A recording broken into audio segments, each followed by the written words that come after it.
নমস্কার বন্ধুরা, চলে এলাম আমার ছাদ বাগানে আজ ড্রাগন গাছের পরিচর্যা নিয়ে।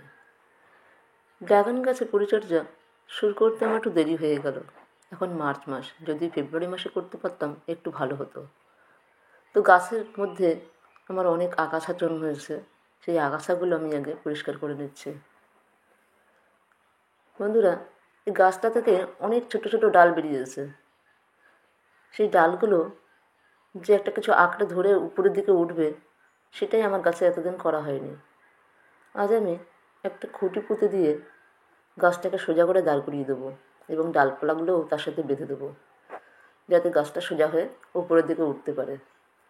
ইচ্ছে আছে এই এপ্রিল মে মাসেই যদি গাছে যে একটা ফল হয়। গাছটা আমার নতুন গাছ, জানি না হবে কি না, তবু চেষ্টা করে দেখি। জানি আপনারা হয়তো আপনাদের গাছের পরিচর্যা শুরু করে দিয়েছেন, কিন্তু যারা এখনও ড্রাগন গাছের পরিচর্যা করতে পারেননি তারা অবশ্যই ভিডিওটি দেখতে পারেন। যদিও এখন এই সিজনে আপনার গাছে যদি ফল ধরাতে চান, তাহলে কিন্তু অবশ্যই গাছের যত্ন এখনই শুরু করে দিন। এই সময় গাছে দেখুন ছোট ছোট অনেক কাণ্ড বেরোতে শুরু করে। এই কাণ্ডগুলো যদি ঠিকমতো খাবার পায়, তাহলে কিন্তু পরবর্তীতে এই নতুন কাণ্ডগুলো থেকেই ফুল চলে আসবে। তাই গাছের পরিচর্যা এখনই করা দরকার। দেখুন আমার গাছগুলোতে কেমন কাণ্ড বেরিয়েছে। এই কাণ্ডগুলো কিন্তু সব কটা রাখবো না, কিছু কিছু কেটে বাদ দেবো, কিছু কিছু করে সোজা করে দাঁড় করিয়ে দেবো। তো আপাতত খুঁটিটা দাঁড় করিয়ে নিয়েছি, এবার শক্ত কিছু দড়ি দিয়ে এটাকে ভালো করে বেঁধে দিতে হবে। আগে খুঁটিটা বসিয়ে নিয়ে তারপরে ডালগুলোকে বাঁধবো। আজ আমি আমার গাছগুলোকে এই সময় কীভাবে যত্ন নেব বা কী খাবার দেবো, কতদিন পরে গাছে খাবার দেবো, কীভাবে ওষুধের স্প্রে করব, সেই কথাই আপনাদের সাথে শেয়ার করতে চলেছি। তো বন্ধুরা, আমার চ্যানেলে ভিডিওটা যারা নতুন দেখছেন, অবশ্যই তারা একটু সাবস্ক্রাইব করে চ্যানেলটিকে এগিয়ে যেতে সাহায্য করবেন, আর লাইক দিতে ভুলবেন না। এবার বলি গাছের খাবারের কথা। সারা বছরই আমরা গাছে খাবার দিয়ে থাকি, কিন্তু বছরে দুবার অন্তত একটু ভালো খাবার দিই, যেমন এই শিংকুচি, হাড় গুঁড়ো, তার সাথে রাসায়নিক কিছু সার আর গোবর সার। এটা অবশ্যই গাছের দরকার। এই যে গাছে দেখছেন ছোটো ছোটো কাণ্ড বেরোতে শুরু করেছে, এই ডালগুলো যাতে বেশ মোটা ও লম্বা হয়, তার জন্য আমাদের গাছে কিন্তু অবশ্যই তরল সার ব্যবহার করা দরকার। তরল সার হিসেবে আমরা সরিষার খোল পচা জল ব্যবহার করতে পারি। এতে গাছের গ্রোথ কিন্তু খুব ভালো হবে। তবে এই সরিষার খোল পচাটা আপনাকে 3-4 দিন আগে থেকেই ভিজিয়ে রাখতে হবে, তবেই কিন্তু ভালো তরল সার পেতে পারেন। 10 দিন বাদে বাদে বা 1 সপ্তাহ বাদে আপনারা এই তরল সারটা গাছে ব্যবহার করতে পারেন। এই জলের মধ্যে তরল সারের মধ্যে কিছুটা এপসাম সল্ট মিশিয়ে নিতে পারেন, তাহলে গাছগুলো কিন্তু সবুজ ও সতেজ হয়ে থাকবে এবং গাছের রোগ প্রতিরোধ ক্ষমতাও বেড়ে উঠবে। আমার এখানে যে দুটো গাছ আছে দেখছেন, সেই দুটো গাছ কিন্তু কিছুদিন আগেই আমি এই সারগুলো ব্যবহার করেছি। এই তরল সারের মধ্যে একটু এপসাম সল্ট মিশিয়ে নিয়েছি, আর এতে দিয়েছি কিছুটা ভাতের ফ্যান। সেই ভাতের ফ্যানটা দিয়েও আমি বেশ কিছুদিন পচিয়ে নিয়েছিলাম তরল সারের সাথে। ভাতের ফ্যানটা যে সবসময় যোগ করব তা না, এটা হলো মাসে অন্তত একবার আমি ব্যবহার করে থাকি। এতে গাছ সঠিক মাত্রায় পুষ্টিও পায়, আবার হিউমিক অ্যাসিডেরও কাজ করে। আর এই হিউমিক অ্যাসিড কিন্তু আমাদের গাছের শিকড়গুলোকে ভালোভাবে বৃদ্ধি পাইয়ে দেয়, আর গাছ ঠিকমতো খাবারটাও পেয়ে যায়। এক কথা যাকে বলে এটা রুট হরমোনের কাজ করে। এই সময় ড্রাগন গাছে কিন্তু আপনারা অবশ্যই একবার গোবর সার ব্যবহার করতে পারেন, যেটা আমি আজকে করে দেখাবো। আর বছরে দুবার অন্তত হাড় গুঁড়ো ব্যবহার করবেন। তো বন্ধুরা, এই যে গাছে দেখছেন অসংখ্য ডাল বেরিয়েছিল, সেই ডালগুলোকে কিন্তু আমি অনেকগুলো ডালই কিন্তু ছেটে দিয়েছি, কারণ সব ডালগুলো থেকে কিন্তু আমাদের ফুল আসবে না।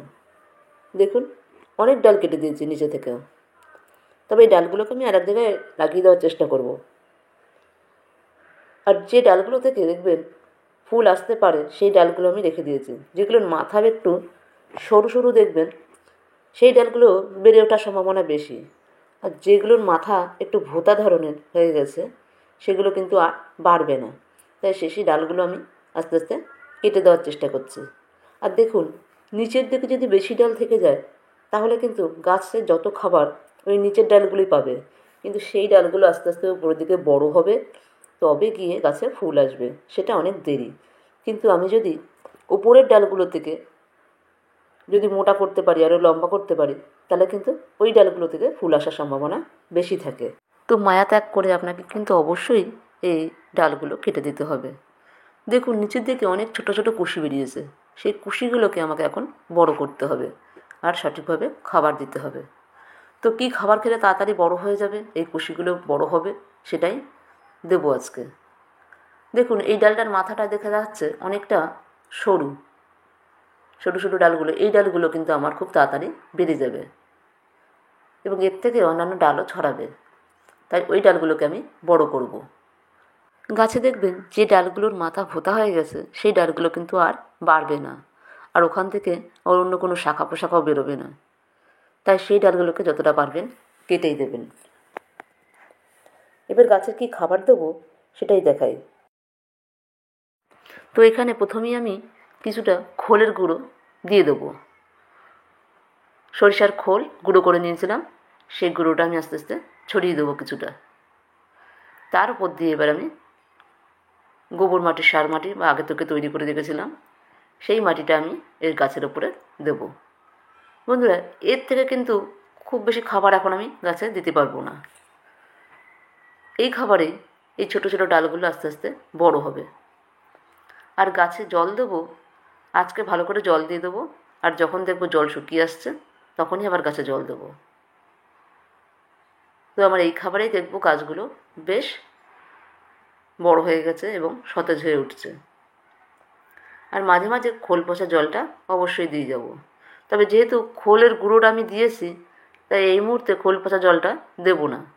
তবে কিচেন কম্পোস্টটা ব্যবহার করার আগে বা ওই ধরনের মাটিটা ব্যবহার করার আগে আপনারা অবশ্যই মাটিটাকে ভালো করে রোদ্দে শুকিয়ে নেবেন।